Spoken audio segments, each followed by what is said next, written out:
પોરબંદરના અરબી સમુદ્રમાંથી ફરી એક વખત મોટા પ્રમાણમાં ડ્રગ્સનો જથ્થો ઝડપી પાડવામાં આવ્યો છે।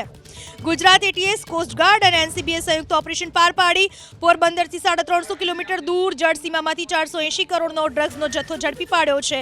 પાકિસ્તાની બોટમાંથી 70 થી 80 ડ્રગ્સના પેકેટ સાથે 6 પાકિસ્તાનીઓને ઝડપી પાડવામાં આવ્યા છે। ઝડપાયેલા તમામ આરોપીઓને પોરબંદર લાવવામાં આવશે। આરોપીઓ ડ્રગ્સ કોને આપવાના હતા, ક્યાંથી લાવતા હતા તેને લઈને તપાસ શરૂ કરાઈ છે। 13 દિવસ પહેલા પણ પોરબંદરમાં અરબી સમુદ્રમાંથી 3132 કિલો ડ્રગ્સનો જથ્થો ઝડપાયો હતો, જેમાં કુલ અલગ અલગ 3 પ્રકારના ડ્રગ્સ મળી આવ્યા હતા। ડ્રગ્સના જથ્થા સાથે બોટમાં સવાર 5 જેટલા પાકિસ્તાની ક્રૂ મેમ્બર્સની પણ ધરપકડ કરવામાં આવી હતી।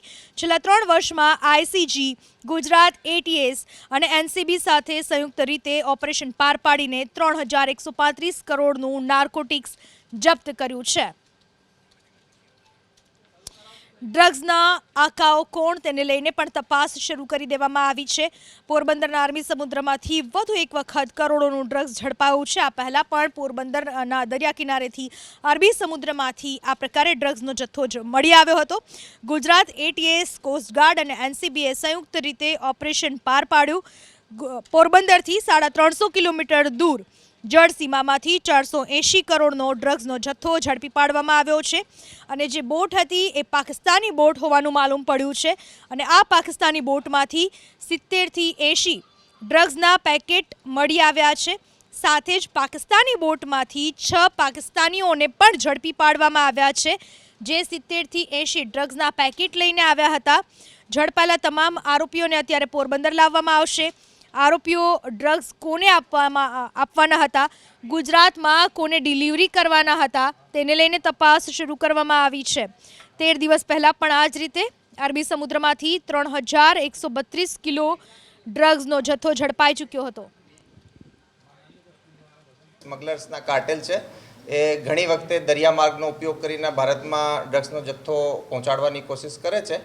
તો આ જ એક પ્રયાસમાં એ લોકો ફરીથી ટ્રાય કરતા હતા અને એટીએસના પોલીસ ઇન્સ્પેક્ટર જેએમ પટેલને એક બાતમી મળી હતી થોડાક દિવસો પહેલાં કે આજે 12 તારીખે અર્લી મોર્નિંગમાં પોરબંદરનો જે દરિયો છે એની સામે એક નિશ્ચિત પોઈન્ટ ઉપર, જે કે આપણા દરિયા કોસ્ટ પોરબંદર કોસ્ટથી લગભગ 185 નોટિકલ માઇલની દૂરી ઉપર છે, એ જગ્યા ઉપર એક પાકિસ્તાની બોટ ગ્વાદરથી નીકળીને આવવાની છે અને આ ગ્વાદરથી નીકળીને આવવાની જે બોટ છે એની અંદર કેટલોક હેરોઇન યા મેથામ્ફેટામાઇનનો જે જથ્થો છે એ આવનાર છે અને આ બોટ આગળ કોઈ એક ઇન્ડિયન બોટને માલનો આપીને અને આ માલ આગળ દિલ્હી કે પંજાબ પહોંચાડવાનો છે।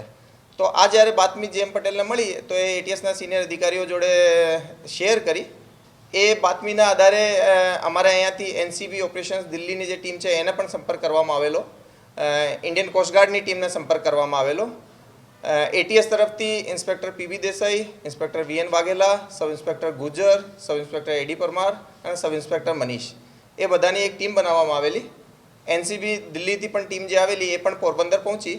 બધી ટીમ્સ ત્યાંના કોસ્ટગાર્ડના શિપમાં બોર્ડ થઈને એ લોકોએ જે બાતમીવાળી જગ્યા હતી ત્યાં જ આવીને સર્વેલન્સ રાખ્યો। રાડાર્સ અને એને જે સર્વેલન્સ કરવાનો હોય છે એ બધી રીતે આનો સર્વેલન્સ કરીને એ જે બાતમીવાળી જગ્યા ઉપર એક શંકાસ્પદ બોટ આજે અર્લી મોર્નિંગમાં જોવા મળી અને એના બહુ જ ગેલેન્ટ તરીકે કામ કરતા આ બોટના ઇન્ટરસેપ્ટ કરી, ચેક કરી અને ચેક કરતા એ બોટ ઉપરથી 6 પાકિસ્તાની માણસો મળી આવેલા। જે પાકિસ્તાની માણસો મળી આવેલા છે એ બધા પશ્ચિમી ગ્વાદર બલુચિસ્તાન એરિયાના રહેવાસી છે। એ માણસો પાસેથી એક બોટ પણ જે બોટ ઉપર એ સવાર હતા એમાં લગભગ 60 પેકેટ ડ્રગ્સના મળી આવેલ છે। પ્રારંભિક રીતે જોતા એ વધુ જે જથ્થો છે એ ટ્રાન્સપેરન્ટ પેપર્સમાં છે થોડો ઘણો, તો એની અંદર એ પ્રાથમિક રીતે મેથામ્ફેટામાઇન હોય એવો લાગી રહ્યો છે। તો જે 60 પેકેટ છે એની જે હાલ કોસ્ટ પર લાવવાની કામગીરી ચાલુ છે, એને જે કુલ જથ્થો જે છે એનો વજન મિનિમમ 60 કેજી થશે, પરંતુ એનો જે ડિટેલ છે એ આપણે અમે જ્યારે એને લાવીને ચેકિંગ કરીશું ત્યારે જણાવી આવશે।